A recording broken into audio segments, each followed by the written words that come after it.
அடி சக்க சரியான பதிலடி அப்படின்னு தாங்க சொல்லணும். வச்சாங்க பாருங்க ஆப்பு.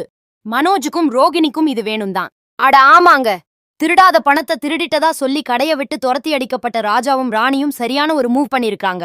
2 பேரும் நேரா போய் ஒரு வக்கீல சந்திச்சு நடந்த எல்லாத்தையும் சொல்ல, போய் பழி போட்டவங்க வாயாலேயே உண்மையை ஒத்துக்க வைக்கலாம் அப்படின்னு சரியான ஒரு திட்டத்தை போட்டிருக்காங்க.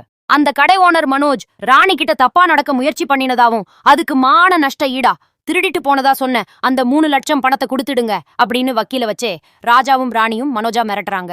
ஐயையோ, சாதாரண பிரச்சனைலாம் வந்துட்டே இருந்துச்சு, இப்ப பொம்பளை பிரச்சனை வேறயா அப்படின்னு மனோஜ் திணறான். இதுல ஆதாரம் வேற இருக்குன்னு சொல்றாங்களே.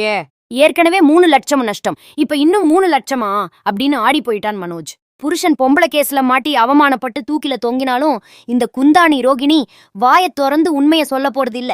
இவ பண்ற தப்பால இந்த இளிச்சவாயன் மனோஜ் தான் நாசமா போக போறான். இனிமே இந்த 3 லட்சத்தை கொடுக்க எங்க திருட போறாங்களோ.